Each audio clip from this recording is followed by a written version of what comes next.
Hello viewers, welcome to our channel treasure study. আমরা আগের যে মেডিয়েভাল হিস্ট্রি ক্লাস করেছিলাম সেখানে আলোচনা করেছিলাম মুসলিম অ্যাটাক, ইন্ডিয়াতে যে মুসলিম অ্যাটাক হয়েছিল সেখানে তার ব্যাকগ্রাউন্ড সম্পর্কে আমরা আলোচনা করেছিলাম।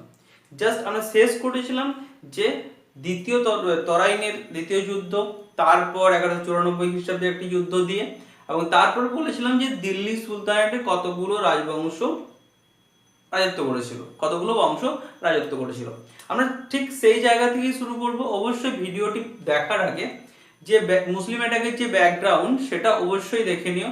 ডেসক্রিপশন বক্সে আমাদের যে লিঙ্ক দেওয়া থাকছে, মানে আগে যে ক্লাসটি হয়েছে background of Muslim attack in India, সেই ডেসক্রিপশন বক্সে সেই লিঙ্কটি অবশ্যই দেওয়া থাকছে। এই ভিডিওটি দেখার আগে আগের ভিডিওটি অবশ্যই দেখে নিও, তাহলে তোমাদের জিনিসটা বুঝতে সুবিধা হবে। ক্লিয়ার? তাহলে আমরা শুরু করব দিল্লি সুলতানেট বা দিল্লির সুলতানি শাসন। তাহলে আমি বললাম আগের ক্লাসে বলেছিলাম যে শেষ জায়গাতে যে দিল্লিতে কতগুলি সুলতানি বংশ রাজত্ব করেছিল।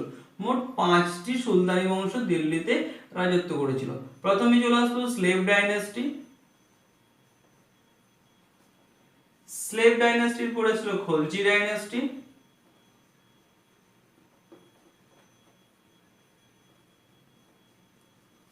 খলজি ডাইনাস্টির পরে এসেছিল তুগলক ডাইনাস্টি,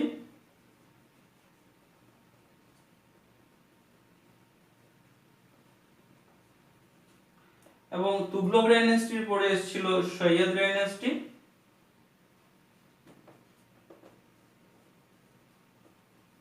এবং সবার শেষে যেটা এসেছিল লোদি ডাইনাস্টি। তাহলে তার আগে আমরা এটা দেখে নেব টাইম পিরিয়ড। কত খ্রিস্টাব্দে আমরা দিল্লিতে সুলতানি শাসনের সূচনা হয়? 1206 খ্রিস্টাব্দে শুরু হয় স্লেভ ডাইনাস্টি, চলে সেটা 90 পর্যন্ত। খলজি 1290 এ শুরু হয়, তারা রাজত্ব করে 1320 পর্যন্ত। তুগলক শুরু করে 1320 তে, তারা রাজত্ব করে কত? 1320 থেকে 1414 পর্যন্ত। সৈয়দ ডাইনাস্টি কত? 1414 থেকে 1450, এবং 1450 থেকে 1526 পর্যন্ত রাজত্ব করে কারা? লোদি ডাইনাস্টি। তাই তো? তাহলে এই যে এগুলো আমরা এই প্রত্যেকটা বংশ নিয়ে আমরা ডিটেইলসে আলোচনাতে অবশ্যই যাব। তাহলে আমরা প্রথমেই চলে আসবো স্লেভ ডাইনাস্টি নিয়ে। ঠিক আছে? তাহলে স্লেভ ডাইনাস্টি, বাকি ডাইনাস্টিগুলো আমি পরে আলোচনা যখন আসবো তখন বলবো। তাহলে প্রথমে এই যে স্লেভ ডাইনাস্টি সম্পর্কে আলোচনা করব। স্লেভ ডাইনাস্টি কেন বলা হয়? অ্যাকচুয়ালি আমি আগের ক্লাসে তোমাদেরকে বলেছিলাম ভারতে মুসলিম শাসনের প্রতিষ্ঠা করেছিলেন কে? মোহাম্মদ ঘুরি। তাহলে এই মোহাম্মদ ঘুরির কৃতদাস কে ছিলেন? কুতুবউদ্দিন আইবক, যিনি দাস বংশ প্রতিষ্ঠা করেছিলেন। তাহলে হু is the founder K slave dynasty? Qutbuddin Aibak. Qutbuddin Aibak কি করলেন? 1206 খ্রিস্টাব্দে দিল্লিতে সুলতানি শাসন বা মুসলিম শাসনের প্রতিষ্ঠা করলেন। ক্লিয়ার? এই কুতুবউদ্দিন আইবক কে ছিলেন? স্লেভ অফ মোহাম্মদ ঘুরি। মোহাম্মদ ঘুরি, যার সঙ্গে তরাইনের যুদ্ধ, প্রথম এবং দ্বিতীয় তরাইনের যুদ্ধ হয়েছিল পৃথ্বীরাজ চৌহানের, দ্বিতীয় যুদ্ধে মোহাম্মদ ঘুরি জয়লাভ করে, এবং যিনি 1175 খ্রিস্টাব্দে প্রথমবার ভারত আক্রমণ করে। তাহলে এই যে কুতুবউদ্দিন আইবক ছিল কে? মোহাম্মদ ঘুরির স্লেভ। ক্লিয়ার? এবং এই যে কুতুবউদ্দিন আইবক যে বংশধর প্রতিষ্ঠা করেছিল সেটার নামই হচ্ছে কি? Slave dynasty. ক্লিয়ার? বা এই স্লেভ ডাইনাস্টি ছাড়াও আরো দুটো নাম আছে, একটা হচ্ছে ইলাবরি ডাইনাস্টি, একটা মেমলুক ডাইনাস্টি। কি বলা হয়? ইলাবরি ডাইনাস্টি বা মেমলুক ডাইনাস্টি। কোশ্চেন আসতে পারে এটা, স্লেভ ডাইনাস্টি আর কি নামে বলা হয়। তাহলে এটা গেল কি? ইলাবরি ডাইনাস্টি বা মেমলুক ডাইনাস্টি। তাহলে কুতুবউদ্দিন আইবক এই যে যে দাস বংশের প্রতিষ্ঠা করেছিল, অ্যাকচুয়ালি এই স্লেভ ডাইনাস্টি বলা হচ্ছে, তার কারণটা হচ্ছে কি, এই স্লেভ ডাইনাস্টি বলার একটি কারণ, কারণ এখানে যতজন রাজা রাজত্ব করেছিল ম্যাক্সিমামটাই ছিল স্লেভ, কারো না কারো স্লেভ। আমি সেটা যখন আলোচনায় যাব সেটা বলবো অবশ্যই।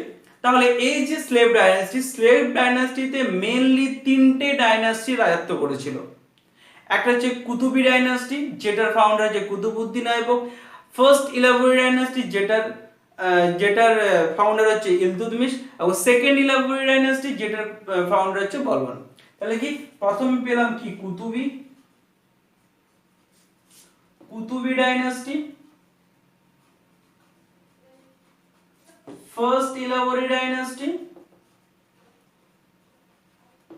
আর সেকেন্ড ইলাবরি ডাইনাস্টি। তাহলে কুতুবি ডাইনাস্টির ফাউন্ডার কে? আইবক, কুতুবউদ্দিন আইবক। ফার্স্ট ইলাবরি হচ্ছে ইলতুৎমিশ আর সেকেন্ড ইলাবরি হচ্ছে গিয়াসউদ্দিন বলবন। তাহলে কোশ্চেন আসতে পারে দাস বংশ স্লেভ ডাইনাস্টিতে মেইনলি কতগুলো বংশ রাজত্ব করেছিল? তিনটে। কি কি? এই তিনটের মধ্যে তিনটি হলো, প্রথমে পেলাম কি, প্রথমে পেলাম প্রথমে পেলাম কুতুবি ডাইনাস্টি, যেটা ফাউন্ডার কুতুবউদ্দিন আইবক। সেকেন্ড পেলাম ফার্স্ট ইলাবরি ডাইনাস্টি, যেটার ফাউন্ডার হচ্ছে ইলতুৎমিশ। এবং আরেকটা পেলাম কি, সেকেন্ড ইলাবরি ডাইনাস্টি, যেটার ফাউন্ডার হচ্ছে বলবন। ক্লিয়ার? তাই প্রথমে আমরা ফাউন্ডার কি পেলাম? কুতুবউদ্দিন আইবক। কুতুবউদ্দিন আইবক দিল্লিতে রাজত্ব করেছিলেন কত থেকে কত?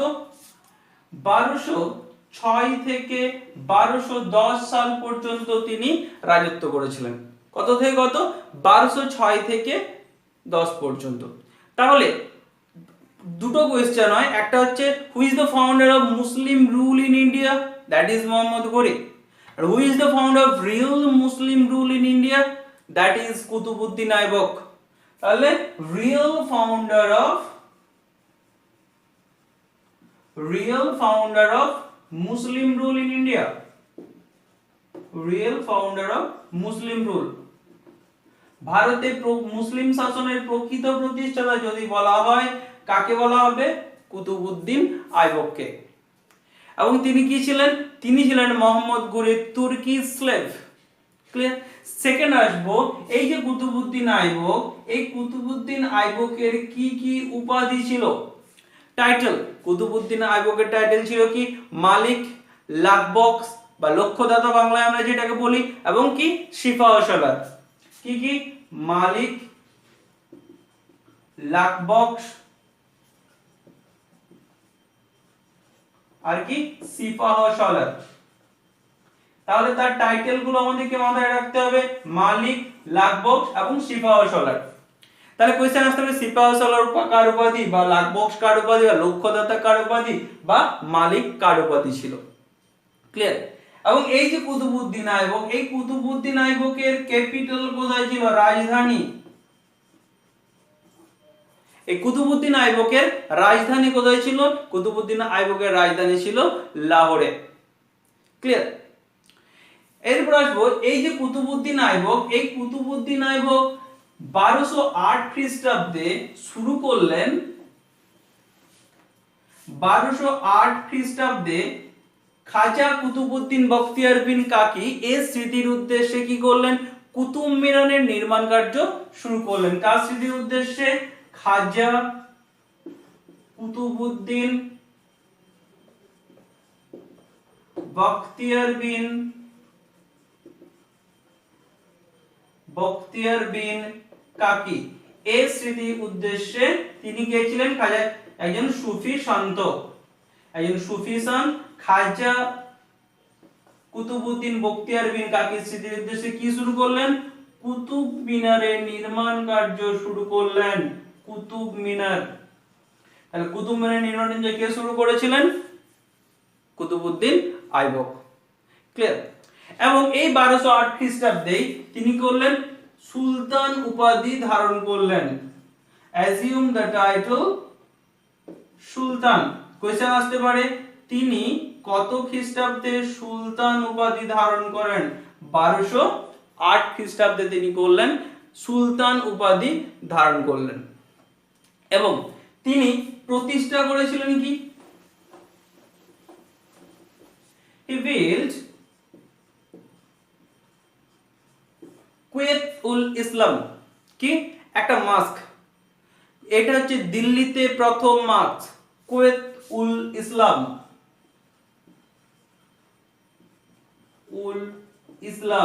this is the first mosque in Delhi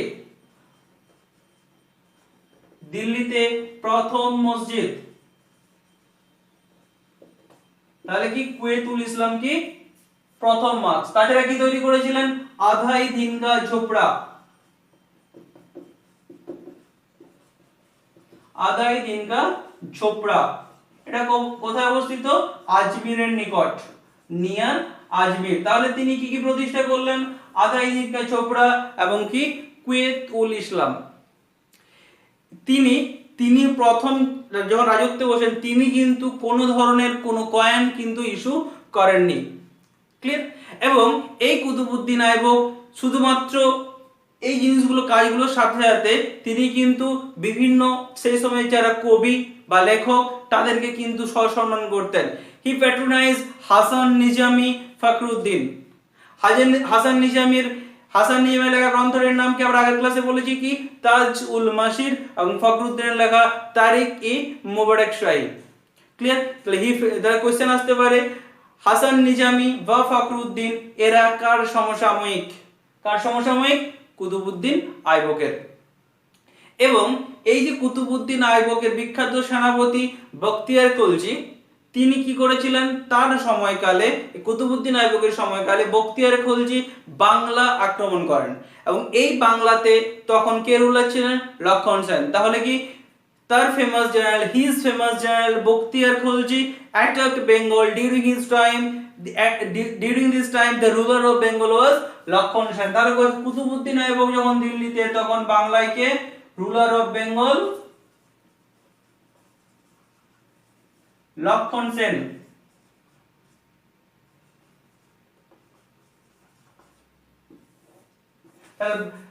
Qutbuddin আইবকের সময় কে বাংলা আক্রমণ করে তার সেনাপতি কে বখতিয়ার খলজি ক্লিয়ার এবং এই যে কুতুবউদ্দিন আইবক তিনি 1210 খ্রিস্টাব্দে কত খ্রিস্টাব্দে 1210 খ্রিস্টাব্দে মারা যান ডায়েট কত 1210 কিভাবে মারা যান পোলো বা চৌগান খেলতে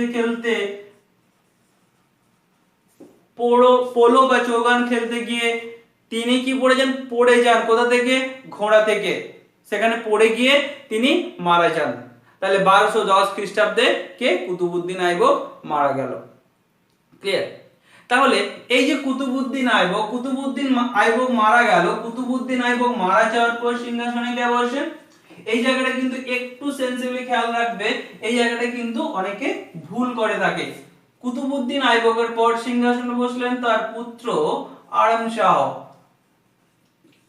1210 খ্রিস্টাব্দে তিনি সিংহাসনে বসলেন 1210 থেকে 11 তাহলে কুতুবউদ্দিন আইবকের পর দিল্লি সিংহাসনে বসলেন আরাম শাহ এই আরাম শাহ কে ছিলেন কুতুবউদ্দিন আইবকের পুত্র তিনি মাত্র 8 মাস রাজত্ব করেন কতদিন 8 মান্থ তিনি খুব ভোগবিলাসী এবং আরামপ্রিয় মানুষ ছিলেন তাহলে তিনি যখন দেখছেন তিনি ঠিকঠাকভাবে রাজকার্য চালাচ্ছেন না তারা কি করলো সেখানের যারা আমির ওমর তার সমসাময়িক আমির ওমর যারা রাজ্যে ছিলেন তারা কি করলেন এই সময় কুতুবউদ্দিন আইবকের স্লেভ বা কৃতদাস তার জামাতা কুতুবউদ্দিন আইবকের জামাতা ইলতুৎমিশকে সিংহাসনে বসালেন তাকে উচ্ছেদ করে আরাম শাহকে সরিয়ে দিয়ে সিংহাসনে বসালেন কাকে ইলতুৎমিশকে কত খ্রিস্টাব্দে 1211 খ্রিস্টাব্দে সিংহাসনে বসছে 11 থেকে 36 সাল পর্যন্ত সিংহাসনে থাকছে কে ইলতুৎমিশ তাহলে কি ইলতুৎমিশ হচ্ছে কোন ট্রাইব ইলতুৎমিশ আমরা বললাম এটা হচ্ছে Ilbari tribe Iltutmish belongs to Ilbari tribe clear এবং এই যে প্রথম ভারতে এই সময় ইলতুৎমিশের সময় তিনি হচ্ছেন প্রকৃত দিল্লি সুলতানের যদি বলা হয় প্রকৃত founder K, who is the real founder of Delhi sultanate, that is Iltutmish, real founder of Iltutmish, real founder of Delhi sultanate K, Iltutmish. Clear? এবং এই যে ইলতুৎমিশ, এই ইলতুৎমিশের অরিজিনাল নাম কি? শামসুদ্দিন আলতামাশ, শামসুদ্দিন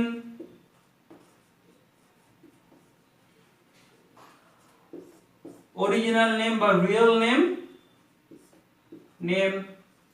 শামসুদ্দিন আলতামাশ। ইলতুৎমিশের অরিজিনাল নাম কি ছিল? শামসুদ্দিন আলতামাশ। এবং তিনি কি ছিলেন? তিনি ছিলেন আইবক কুতুবউদ্দিন আইবকের জামাতা। ক্লিয়ার? এবং এই সময় এই ইলতুৎমিশের যে রাজত্বকালটা, ইলতুৎমিশ যখন রাজত্ব শুরু করলেন, এই সময়টাকে কি বলা হচ্ছে? এই সময়টাকেই বলা হচ্ছে কি, অ্যাকচুয়ালি কনসিডার করা হচ্ছে তুর্কিশ রুল ইন ইন্ডিয়া। ইলতুৎমিশের সময় থেকেই শুরু হচ্ছে ভারতের তুর্কিশ শাসন। ক্লিয়ার? এবং এই যখন ইলতুৎমিশ আইবক যখন দিল্লি সিংহাসনে, এই কি করেছিল? ইলতুৎমিশকে কি করা হয়েছিল? গোয়ালিয়রের ইনকাদার হিসাবে, কি গোয়ালিয়রের ইকতাদার হিসাবে নিয়োগ করা হয়েছিল। কাকে? ইলতুৎমিশকে। তাহলে কোশ্চেন আসতে পারে কি ইলতুৎমিশকে কোথাকার ইকতাদার নিয়োগ করা হয়েছিল? গোয়ালিয়র। কি করা হয়েছিল? গোয়ালিয়রের ইকতাদার হিসাবে নিয়োগ করা হয়েছিল। ক্লিয়ার? এবং যে কুতুব মিনারের নির্মাণ কার্য ইলতুৎমিশ এই কুতুবউদ্দিন আইবক শুরু করেছিল, সেই কুতুব মিনারের নির্মাণ কার্য কমপ্লিট করেছিল কে? ইলতুৎমিশ। ক্লিয়ার? এবং এই সময় কি করলেন? তিনি তার রাজধানী লাহোর থেকে দিল্লিতে ট্রান্সফার করলেন। তাহলে who transferred the capital from Lahore to Delhi? Iltutmish. Clear? এবং এই 1215 খ্রিস্টাব্দে তিনি কাকে পরাজিত করলেন? 1215 খ্রিস্টাব্দে তাজউদ্দিন ইয়ালদেজকে তিনি পরাজিত করলেন। 1215 খ্রিস্টাব্দে তিনি কাকে পরাজিত করলেন? ডিফিটেড তাজউদ্দিন ইয়ালদেজ। 1215 খ্রিস্টাব্দে তিনি তাজউদ্দিন ইয়ালদেজকে পরাজিত করলেন। এবং এই যে তাজউদ্দিন ইয়ালদেজের সঙ্গে যে যুদ্ধটা হচ্ছে, এটাকে কিন্তু বলা হচ্ছে থার্ড ব্যাটল অফ তরাইন। অনেক সময় এটাকে বলা হয় কি থার্ড ব্যাটল অফ তরাইন। আর প্রথম দুটো যুদ্ধ পেয়েছিলাম 1191 এবং 1192, প্রথম তরাইনের যুদ্ধ এবং দ্বিতীয় তরাইনের যুদ্ধ। তাহলে আমরা এখানে পেয়ে গেলাম থার্ড ব্যাটল অফ তরাইন। কার সঙ্গে কার হচ্ছে? ইলতুৎমিশ এবং তাজউদ্দিন ইয়ালদেজের মধ্যে, যেখানে তাজউদ্দিন ইয়ালদেজকে পরাজিত করছে কে? ইলতুৎমিশ। ক্লিয়ার? এবং এই সময় 1217 খ্রিস্টাব্দে তিনি কুবাচাকে পাঞ্জাব থেকে তাড়িয়ে দেন কে? এবং পাঞ্জাব যুদ্ধটার নাম কি? Battle of মানসেরা। 1217 খ্রিস্টাব্দে কি হচ্ছে?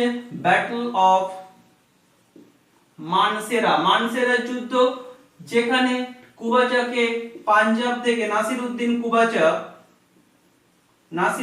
কুবাচাকে কি করছে? নাসিরউদ্দিন কুবাচাকে পাঞ্জাব থেকে তাড়িয়ে দিচ্ছে। ক্লিয়ার? তাহলে এখানে আমরা দুটো যুদ্ধ পেলাম, একটা হচ্ছে থার্ড ব্যাটল অফ তরাইন এবং কি ব্যাটল অফ মানসেরা। সালটা কত? একটা 1215 এবং একটা 1217। ক্লিয়ার? এবং 1221 খ্রিস্টাব্দে চেঙ্গিজ খান ইলতুৎমিশকে ভারত আক্রমণ করার আগে এই চেঙ্গিজ খান কি করেছিলেন? খিভা প্রদেশে আক্রমণ করেছিলেন এবং সেখানে শাসক জালালউদ্দিন মঙ্গল বাহিনী এই ইলতুৎমিশের কাছে কি করেছিলেন? আশ্রয় চেয়েছিলেন, কিন্তু ইলতুৎমিশ তাকে আশ্রয় দেননি। তিনি তাকে এবং 1221 খ্রিস্টাব্দে ইলতুৎমিশকে আক্রমণ করে চেঙ্গিজ খান এবং তিনি তাকে পরাজিত করেন। তাহলে কোশ্চেন হতে পারে যে চেঙ্গিজ খান কত খ্রিস্টাব্দে ভারত আক্রমণ করে? 1221 খ্রিস্টাব্দে চেঙ্গিজ খান attacked India। চেঙ্গিজ খান কি করলেন? চেঙ্গিজ খান ভারত আক্রমণ করলেন। ক্লিয়ার? এবং এই সময় তাহলে দুটো কোশ্চেন হতে পারে, একটা চেঙ্গিজ খান কত খ্রিস্টাব্দে ভারত আক্রমণ করে এবং তারপরে হচ্ছে ইলতুৎমিশের কাছে কে সাহায্য প্রার্থনা করেছিল? নাসির খিবার শাসক কে? জালালউদ্দিন মঙ্গলবাড়ি। ক্লিয়ার? এবং যে নাসিরউদ্দিন কুবাচাকে 1217 খ্রিস্টাব্দে পাঞ্জাব থেকে পলায়ন করেছিল, আবার পরবর্তীকালে 1227 খ্রিস্টাব্দে এই নাসিরউদ্দিন কুবাচাকে পরবর্তীকালে আবার পরাজিত করে। এবং কি এই সময় বাংলার শাসক বাংলা এবং বিহারের শাসক ছিলেন কে? 1226 খ্রিস্টাব্দে বাংলা এবং বিহার আক্রমণ করে। এই সময় বাংলা এবং বিহারের শাসক ছিলেন কে? খলজি আলী মর্দান। এবং খলজি আলী মর্দানকে কি করলেন? পরাজিত করলেন। এবং পরবর্তীকালে আস্তে আস্তে 1212 জালোর, আজমির, গোয়ালিয়র পরপর 1228 থেকে 32 সালের মধ্যে এই জায়গাগুলো কি করলেন? নিজ আয়ত্তে নিয়ে চলে এলেন। তাহলে 1228 খ্রিস্টাব্দে জয়লাভ করলো জালোর, 1232 রণথম্বর এবং গোয়ালিয়র। ক্লিয়ার? এই যে ইলতুৎমিশ কিন্তু কোন এক্সপিডিশন চালিয়েছিল কাদের? গুজরাটের চালুক্যদের উপর, কিন্তু সেই এক্সপিডিশনটা কি হয়নি? সফল হয়নি। ক্লিয়ার? এবং এই ইলতুৎমিশের শেষ অভিযান ছিল কি? উজ্জয়িনী। কত সালে? 1234 খ্রিস্টাব্দে। Last invention of Iltutmish. Important কিন্তু এটা। ইলতুৎমিশের শেষ অভিযান কি? ইলতুৎমিশের শেষ অভিযান হলো কি? উজ্জয়িনী। ক্লিয়ার? এবং এই সময় তিনি উজ্জয়িনী জয় করার পর তিনি একটা বিক্রমাদিত্যের মূর্তি নিয়ে দিল্লিতে ফিরে যান। 1234 খ্রিস্টাব্দে উজ্জয়িনী দখল করলো এবং উজ্জয়িনী জয়লাভের স্মৃতি হিসেবে অ্যাজ এ ট্রফি কি তার সাথে কি করেন? তার সাথে করে নিয়ে যান একটা বিক্রমাদিত্যের মূর্তি। ক্লিয়ার? এবং ইলতুৎমিশ কি কি ইন্ট্রোডিউস করেছিলেন? কি কি তিনি ইন্ট্রোডিউস করেছিলেন? Iqta system, silver tanka, copper jital. Clear? কি কি? ইকতা সিস্টেম, সিলভার টঙ্কা এবং কপার জিটু। এবং এই যে ইলতুৎমিশ 40 জন স্লেভকে নিয়ে তৈরি করেছেন বন্দেগান ই চাহেলগান বা চল্লিশা। কি তিনি একটা স্লেভদের নিয়ে, দাসদের নিয়ে, কৃতদাসদের নিয়ে একটা গ্রুপ তৈরি করেছিলেন, যেটাকে বলা হয় কি? বন্দেগান ই চাহেলগান বা চল্লিশা। 1229 খ্রিস্টাব্দে তিনি বাগদাদের খলিফার কাছ থেকে সুলতান ই আজম উপাধি নিয়েছিলেন। কার কাছ থেকে? বাগদাদের খলিফার কাছ থেকে। এবং নিজ মুদ্রায় কি করেছিলেন? নিজেকে খলিফার জেনারেল বলে দাবি করেছিলেন। কত তারিখ কোশ্চেন আসে যে তিনি বাগদাদের খলিফার কাছ থেকে কত খ্রিস্টাব্দে তিনি সুলতান ই আজম উপাধি ধারণ করেন? কত খ্রিস্টাব্দে? 1229 খ্রিস্টাব্দে। এবং এই যে মিনাসুস সিরাজ, এই মিনাসুস সিরাজ তো তার সমসাময়িক, এবং মিনাসুস সিরাজ লিখেছেন কি? তাবাকাত ই নাসিরি। ক্লিয়ার?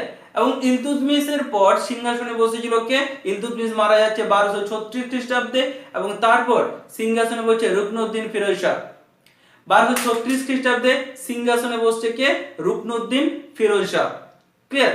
তাহলে রুকনুদ্দিন ফিরোজ শাহ সিংহাসনে বসছে, কিন্তু এরপর পরবর্তীকালে রাজা অনেক সিংহাসনে বসছে, কিন্তু সঠিক উত্তরাধিকার না পাওয়ার জন্য সিংহাসনে বসছে তার কন্যা সুলতান রাজিয়া। ক্লিয়ার? সুলতান রাজিয়া সিংহাসনে বসছে কত? 1236 খ্রিস্টাব্দে। 1236 খ্রিস্টাব্দে বলছে কে? সুলতান রাজিয়া। সুলতান রাজিয়া 1236 থেকে 1240 খ্রিস্টাব্দ পর্যন্ত সিংহাসনে বসছে। তাহলে ইলতুৎমিশের পর বসছে, এটা মাথায় রাখতে হবে, ইলতুৎমিশের পর সিংহাসনে কে বসছে? রুকনুদ্দিন ফিরোজ শাহ। তার পরবর্তীকালে সিংহাসনে 1236 খ্রিস্টাব্দে বসছে কে? তার কন্যা সুলতান রাজিয়া। প্রথম এই সুলতান রাজিয়া ছিলেন কে? First and only female ruler ছিলেন কে? কোনটা? এই মেডিভেল পিরিয়ডে একমাত্র এবং একাই প্রথম মহিলা সুলতান ছিলেন কে? ফার্স্ট ফিমেল রুলার, মহিলা শাসক ছিলেন কে? সুলতান রাজিয়া। ক্লিয়ার? এবং এই যে সুলতান রাজিয়া কি করেছিলেন? Discarded purdah adorned by the male attire and held to open the court. তিনি যখন কোর্টে প্রবেশ করতেন একেবারে সুলতানের পোশাক নিয়ে, তিনি যে পর্দা সিস্টেম সেগুলোকে ছেড়ে দিয়ে তিনি মেল অ্যাটায়ার, একজন রুলারের যেরকম পোশাক হওয়া উচিত সেরকম পোশাকে কিন্তু তিনি রাজসভায় কি করতেন? প্রবেশ করতেন। এবং কি তার এই যে এই সময় লাহোরের গভর্নর কে ছিল? লাহোরের গভর্নর তাকে এবং একটা নতুন করে একটা নতুন করে খারাপ পরিস্থিতি তৈরি করে এবং তিনি তাকে প্রথম পরাজিত করেন। এবং এই যে ইলতুৎমিশ কি করেছিলেন, যে 40 চক্রের সূচনা করেছিলেন, সেটাকে তিনি কিন্তু তাদের যে ক্ষমতা সেটাকে কি করেছিলেন, খর্ব করার চেষ্টা করেছিলেন। এবং দেখছে যে এই সময় ভাতিন্ডার শাসক আলতুনিয়া কি করছে, বিদ্রোহ করছে, মানে আমির ওমরাদের একত্রিত করছে। একজন মহিলা শাসক একটা রাজ্য চালাবে, একটা দেশ চালাবে, কি করলো, ভাতিন্ডাকে এই রাজিয়া এতটাই কূটকৌশলী ছিলেন, কি করলেন, ভাতিন্ডাকে বিয়ে করে নিলেন। ক্লিয়ার? এবং তিনি পরবর্তীকালে বাহারাম শাহ তাকে পরাজিত করেন। বাহারাম শাহ পরাজিত করে এবং সিংহাসনে বসে কে 1240 খ্রিস্টাব্দে সিংহাসনে বসে কে বাহারাম শাহ। কত খ্রিস্টাব্দে? 1240 খ্রিস্টাব্দে। 1240 থেকে 42 খ্রিস্টাব্দ পর্যন্ত সিংহাসনে থাকছে কে? বাহারাম শাহ। এখানে খুব কিছু কার্যকলাপ নেই, এগুলো মনে রাখার দরকার নেই। বাহারামের পর সিংহাসনে বসছে কে? আলাউদ্দিন মাহমুদ শাহ।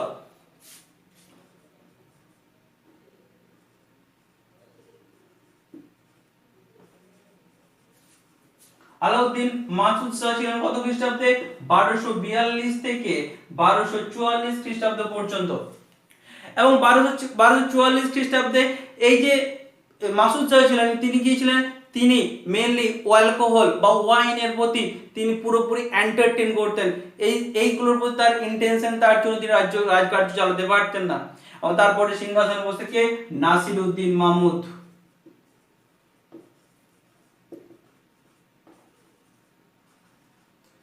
নাসিরউদ্দিন মাহমুদ ছিল ইলতুৎমিশ ব্লাডের শেষ রাজা। 1246 থেকে 66 সাল পর্যন্ত সিংহাসনে থাকছে কে? নাসিরউদ্দিন মাহমুদ। তিনি ছিলেন ধর্মপ্রাণ ব্যক্তি, তিনি ধর্মকর্ম নিয়ে থাকতেন, তাই রাজকার্য তার পক্ষে চালানো ঠিকঠাকভাবে চলছিল না। তিনি কি করলেন, তার শ্বশুর উলুগ খাঁকে সিংহাসনে বসালেন। তার কৃতদাস, এই নাসিরউদ্দিন মাহমুদের কৃতদাস ছিলেন কে? উলুগ খাঁ। এবং তার শ্বশুর ছিলেন, তিনি কি করলেন, তার ফাদার ইন ল তাকে কৃতদাস ফাদার ইন ল তাকে সিংহাসনে বসালেন। এবং এই গিয়াসউদ্দিন বলবন, এই উলুগ খাঁ গিয়াসউদ্দিন বলবন নাম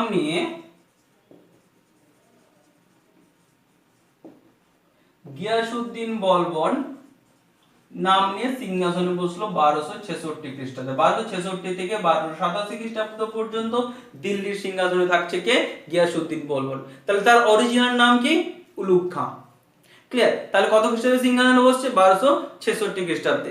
এই উলুগ খাঁ ছিল যে ইলতুৎমিশ যে বন্দেগানি চায়ালগান বা 40 চক্র তৈরি করেছিলেন, এই উলুগ খাঁ ছিলেন কে? সেখানের একজন সদস্য। ক্লিয়ার? এবং এই প্রথমে এসে কি করলেন, এই 40 চক্র বা বন্দেগানি চায়ালগান এর ক্ষমতাটা তিনি কি করলেন, এটাকে খর্ব করলেন, এটাকে তিনি পুরোপুরি ভাবে বন্ধ করে দিলেন। এবং তিনি ইন্ট্রোডিউস করলেন কি? সিজদা এবং পাইবস। সিজদা এবং পাইবস। সিজদা কি এবং পাইবস কি? সিজদা হচ্ছে একটা মানে পাইবস হচ্ছে পদচুম্বন এবং সিজদা হচ্ছে নতজানু, শাস্তি, এগুলো দুটো কি করা ইন্ট্রোডিউস করলেন। সিজদা কি? সিজদা হচ্ছে নতজানু হওয়া এবং কি পাইবস সুলতানের পদচুম্বন। তাছাড়াও তিনি ইন্ট্রোডিউস করলেন নওরোজ ফেস্টিভ্যাল, এটা একটা বসন্তকালীন উৎসব। কি এই যে নওরোজ ফেস্টিভ্যাল কে ইন্ট্রোডিউস করেছিলেন? গিয়াসউদ্দিন বলবন। এবং এই যে বলবনের মতে, তার মতে সুলতান ছিল কে? ভগবানের ছায়া, God shadow. According to Ghiyasuddin Balban, sultan was the God shadow on earth, that means Zil Illah. কি? জিল ইল্লাহ মানে কি? তিনি তাহলে কি জিল ইল্লাহ এই ব্যাপারটা কে বলেছিলেন, কে কনভিন্স করেছিলেন? গিয়াসউদ্দিন বলবন। তিনি বলেছিলেন এই যে সুলতান হলো ভগবানের ছায়া, জিল ইল্লাহ, এবং কি recipient of divine grace, Naib e Khudai, যেটাকে বলা হচ্ছে কি নাইভ ই খুদাই। নাইভ ই খুদাই কি? নাইভ ই খুদাই হলো রেসিপিয়েন্ট অফ ডিভাইন গ্রেস। এই দুটো জিনিস কে কে করেছিলেন, ইন্ট্রোডিউস করেছিলেন কে, গিয়াসউদ্দিন বলবন। এবং কি এই যে গিয়াসউদ্দিন বলবন তিনি নরজাতি তত্ত্ব, থিওরি অফ কিংশিপ, যেটা আমরা বাংলায় বলি নরজাতি তত্ত্ব, সেটাকে ইন্ট্রোডিউস করেছিলেন। এবং কি তিনি এই যে দৈব সত্য এবং নরজাতি তত্ত্ব এই দুটোতে গিয়াসউদ্দিন বলবন কিন্তু ছিলেন কি বিশ্বাসী। তাহলে he believe the theory of kingship and divine right of kings, এটাই তিনি কি তিনি বিশ্বাস করতেন এবং তিনি অনুসরণ করতেন policy of blood and iron.